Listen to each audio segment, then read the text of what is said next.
रमेश सुबह सुबह चाय नाश्ता करके काम पर निकल गया। सब कुछ रोज जैसा था। बस रमेश को नहीं पता था कि आज कुछ घंटों बाद उसकी रोज की जिंदगी अचानक रुक जाएगी। शहर से थोड़ा दूर एक साधारण सा इलाका था। संकरी गलियां, छोटी दुकानें और सुबह सुबह भागती हुई जिंदगी। रमेश यही एक फैक्ट्री में काम करता था। उसका काम था दिन भर खड़े होकर पैकिंग करना, गिनती रखना। मालिक ज्यादा कुछ नहीं बोलता था। रमेश भी ज्यादा सवाल नहीं करता। महीना पूरा हो जाए और घर चलाने के लिए रुपए मिल जाए, इतना उसके लिए काफी था। उस दिन फैक्ट्री में मशीनों की आवाजें नहीं थी।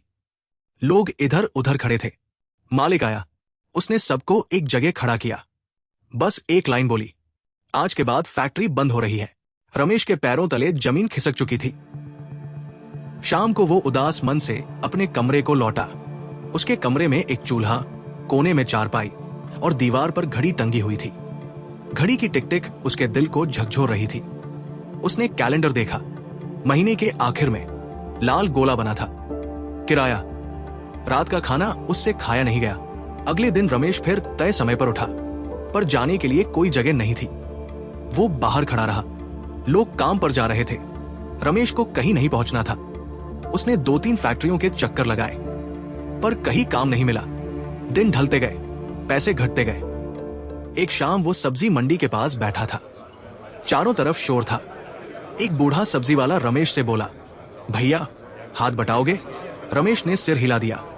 उसने बोरे उठाए, सब्जी तोली, थैले पकड़े। उसके हाथों में दर्द हो गया। शाम हुई। बूढ़े ने 100 रुपए दिए। रमेश ने नोट जेब में रख लिया। उस रात नींद थोड़ी जल्दी आ गई। अगले दिन रमेश फिर मंडी पहुंचा। वो खुद ठेलों के पास खड़ा हो गया। कभी कभी कुछ काम मिल जाता, कभी खाली हाथ लौटना पड़ता। किराए की तारीख पास आ रही थी। एक रात वो छत पर बैठा सोच रहा था, यूं ही चलता रहा तो एक दिन सब खत्म हो जाएगा।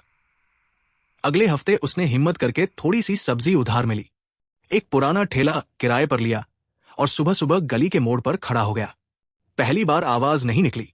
लड़खड़ाती आवाज में उसने धीरे से कहा, ताजी सब्जी ले लो। कोई नहीं आया। दोपहर तक कुछ भी नहीं बिका। धूप तेज हो गई। सब्जी मुरझाने लगी। शाम को अचानक बारिश आ गई। ठेला फिसल गया। कोई मदद को नहीं आया। रमेश ने खुद ठेला सीधा किया। हाथ कांप रहे थे, आंखें झुकी हुई थी। उस रात उसने सोचा, शायद ये भी नहीं चलेगा।